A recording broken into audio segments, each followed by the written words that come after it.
Hi everyone, this is Minjiao and I'm back with another tutorial.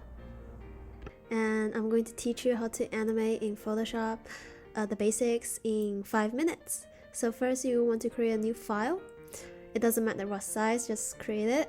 And then you want to have the timeline thingy on the bottom. So the way you get to that is you go to window and then you must check the timeline option there. And then you some people have the option to have a video timeline, but I don't have that, so I just go with the frame timeline.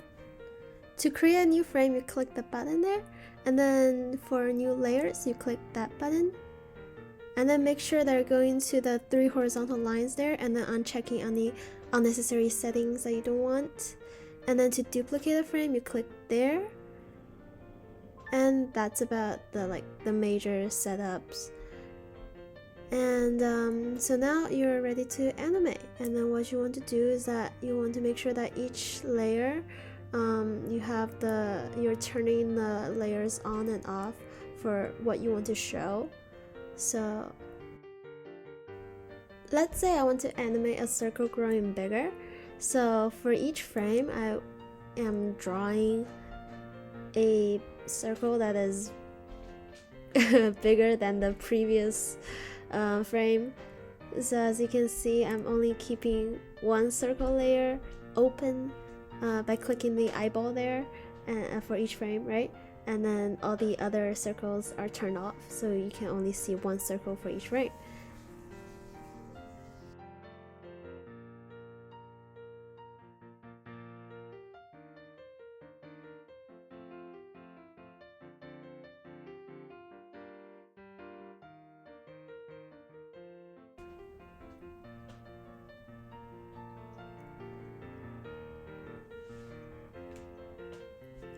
And to adjust the time between each of the frames, you can I'm clicking one frame and then selecting shift, and that selects all of the frames, and then I selected 0.1 so that my the time between each of my frame is pretty fast. If you're creating a more complicated animation with more layers, you can organize the layers into groups for each of the frames, as I did here for my dumpling animation.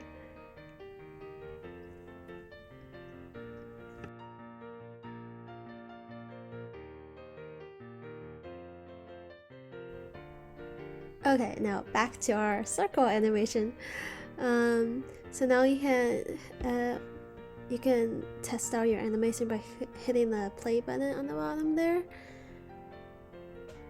And then let's say you want to create a layer that is shown for every frame.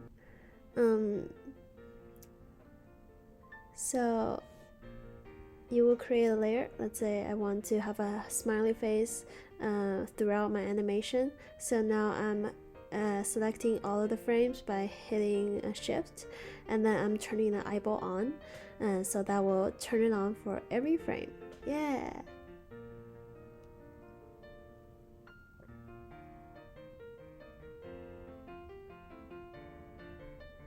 So to export your animation,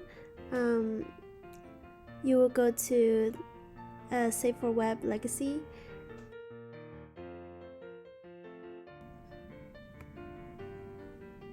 And then now you can preview your final animation on here, on this window.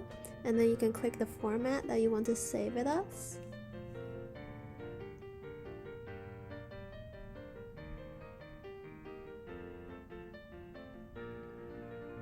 And then click save. So a new window will pop up, and then that will let you know where the file is going to be saved to, and then you can name it however you want.